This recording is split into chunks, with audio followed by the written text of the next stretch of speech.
Hello Telangana రాష్ట్ర ప్రజలందరికీ నమస్తే. Good morning. ఈ రోజు మన ప్రజావాణి తెలుగు దినపత్రికలో ఎన్పిఎడిషన్ వార్తా విశేషాలు ఎట్లా ఉన్నాయో చూద్దాం. పోలీసులకు లొంగిపోయిన భగీరథ, లాయర్ల సమక్షంలో అప్పగించానన్న బండి నర్సింగ్ వద్ద అదుపులోకి తీసుకున్నట్లు పోలీసుల వెల్లడి. ఫోక్సో కేసులో ఆరోపణలు ఎదుర్కొంటున్న బండి సాయి భగీరథ ఎట్టకేలకు పోలీసుల ఎదుట లొంగిపోయారు. కేంద్ర మంత్రి బండి సంజయ్ తన కుమారుడు భగీరథ్ ను అడ్వకేట్ల సమక్షంలో పోలీసులకు అప్పగించారు.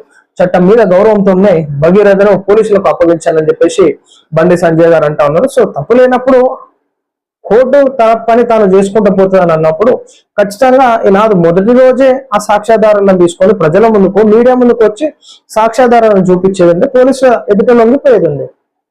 సో ఇన్ని రోజుల తర్వాత పోలీసులు నోటీసులు, కోర్టు నోటీసులు, గోడల మీద వాల్ పోస్టర్లు వేసేదాకా తెచ్చుకోవడం అది చాలా తప్పుగా భావిస్తున్నాం. ఎందుకంటే ఈనాడు కోర్టును మనం గౌరవించాలా, సెక్షన్లను గౌరవించాలి, పోలీసులని మనం గౌరవించాల్సినటువంటి సమయం ఎంతైనా ఉంది కాబట్టి, ఎందుకంటే సమయం వృధా చేయకుండా వాళ్ళు తిరుగుడు, దేవులాడు, అటు ఇటు వాళ్ళని వీళ్ళని విచారణ చేయడం, ఇదంతా సమయపాలన జరిగినట్టుగా, సమయం వృధా అయినట్టుగా చూసుకోవచ్చు. సో మొత్తానికైతే బండి సంజయ్ గారు కోర్టు మీద, పోలీసు మీద, చట్టం మీద గౌరవం ఉంది, అందుకే నేను అప్పగిస్తున్నాను చెప్పి ఇదేదో మొదటి రోజు వేస్తే అయిపోతుంది. ఐసీసీ టెర్రరిస్ట్ అబు బిలాల్ అల్ మినుకి హతం, నైజీరియాతో కలిసి అంతమొందించిన అమెరికా మోస్ట్ వాంటెడ్ ఉగ్రవాదిని అంతమొందించినట్లు ట్రంప్ ప్రకటన. So ICC terrorist Abu Bilal ని హతమార్చినట్టుగా చూసుకోవచ్చు. ఇది నైజీరియాతో కలిసి చేసినట్టుగా చూసుకోవచ్చు ఆపరేషన్. ప్రజాపాలన ప్రగతి ప్రణాళిక 18 నుండి 23 వరకు క్రీడా పర్యాటక వారోత్సవాలు, జిల్లా కలెక్టర్లతో సిఎస్ టెలికాన్ఫరెన్స్. ప్రగతి ప్రణాళిక 99 రోజుల కార్యక్రమంలో భాగంగా నెల 18వ తేదీ నుండి 23వ తేదీ వరకు నిర్వహించే యోజన క్రీడా పర్యాటక వారోత్సవాలను విజయవంతం చేయాలని రాష్ట్ర ప్రభుత్వ ప్రధాన కార్యదర్శి కె రామకృష్ణరావు జిల్లా కలెక్టర్లను ఆదేశించారు. మే 18 నుండి 23వ తేదీ వరకు నిర్వహించే కార్యక్రమాల నిర్వహణపై స్పెషల్ సిఎస్లు జయేష్ రంజన్, వాణి ప్రసాద్లతో ఈనాడు భేటీ అయినట్టు చూసుకోవచ్చు. సో మొత్తానికి ప్రజాపాలన ప్రగతి ప్రణాళికలో 18 నుండి 23వ తారీఖు వరకు క్రీడా వారోత్సవాలు జరిగేటటువంటి విషయాన్ని మనకు ఇక్కడ వచ్చినట్టుగా చూసుకోవచ్చు. పెట్రోల్ ధరల పెంపు ప్రజల నెత్తిన పిడుగు. ఈ నిర్ణయంతో అనేక రంగాలపై వ్యతిరేక ప్రభావం. ధరల పెంపు దారుణమంటూ ట్వీట్స్ లో CM Revanth Reddy post. Petrol ధరల పెంపు వల్ల నిత్యావసరాల ధరలు పెరిగి సామాన్యుల పాలిట పిడుగు పాటు అవుతుందని ముఖ్యమంత్రి రేవంత్ రెడ్డి ఆందోళన వ్యక్తం చేశారు. ఈ మేరకు దేశవ్యాప్తంగా పెట్రోల్, డీజిల్ ధరల పెంపుపై స్పందించారు. నరేంద్ర మోడీ సారథ్యంలోని కేంద్ర ప్రభుత్వం తాజాగా తీసుకున్న పెట్రోల్, డీజిల్ ధరల పెంపు నిర్ణయం ఏమాత్రం సమర్థనీయం కాదని సోషల్ మీడియా ఎక్స్ వేదికగా అభ్యంతరం వ్యక్తం చేసినట్టుగా చూసుకోవచ్చు రేవంత్ రెడ్డి గారు. సో ఈనాడు పెట్రోల్, డీజిల్ ధరల పెరుగుదల అమాంతంగా పెరుగుతూ ఉంటది కాబట్టి ప్రజలు సమయస్ఫూర్తితో ఆలోచించి ఈనాడు ఎలక్ట్రానిక్ వెహికల్స్ కన్వర్ట్ కావాల్సిందిగా మేము కూడా సూచిస్తా ఉన్నాము. సో టోటల్ గా ఈ యొక్క పెట్రోల్, ఇంధన సంస్థలు ఏదైతున్నాయో వారి ఈనాడు ప్రజల మీద భారం మోపేటటువంటి సిచ్యువేషన్ మనం ఇక్కడ చూస్తా ఉన్నాం కాబట్టి, సో ఈనాడు సోలార్ వెహికల్స్, ఎలక్ట్రానిక్ వెహికల్స్ కి టర్న్ అవుట్ అవ్వాల్సిందిగా మేము కూడా సూచన చేస్తా ఉన్నాం.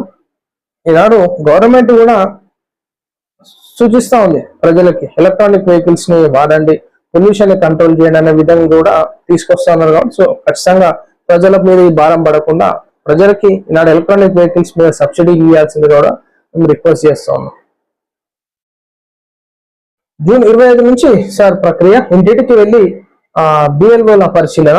సిఇఓ సుదర్శన్ రెడ్డి వెల్లడి. నెదర్లాండ్స్ పర్యటనలో ప్రధాని మోడీకి ప్రవాస భారతీయులు ఘన స్వాగతం. సెమీ కండక్టర్ల విషయంలో ఓ భారత్ దూసుకెళ్తోందని వెల్లడి. యూనికార్న్ సంస్థల వద్దకు చేరాయని ప్రకటన. మన సంస్కృతి సాంప్రదాయాలు చిరస్మరణీయమని కితాబు. నెదర్లాండ్స్ పర్యటనలో భాగంగా మన భారతీయులు కూడా అక్కడ చేరుకొని నరేంద్ర మోడీ గారికి మెసేజ్ చెప్పినట్టుగా చూసుకోవచ్చు. ఈ పేపర్ లీక్ వ్యవహారం.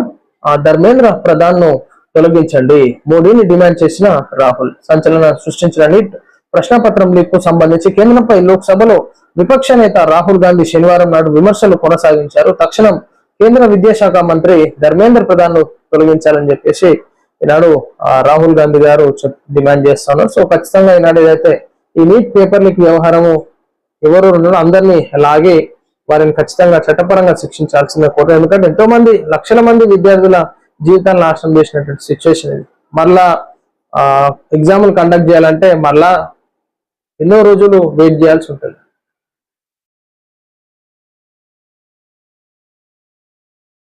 బుల్లెట్ బండి ఎక్కిన చంద్రబాబు, బాగా సూట్ అయింది చంద్రబాబుకి. మహిళల ఆర్థిక స్వావలంబనకు తోడ్పాటు నమ్మకమైన బ్యాగ్ గా శ్రీనిధి ఎదగాలి, మంత్రి సీతక్క సూచన.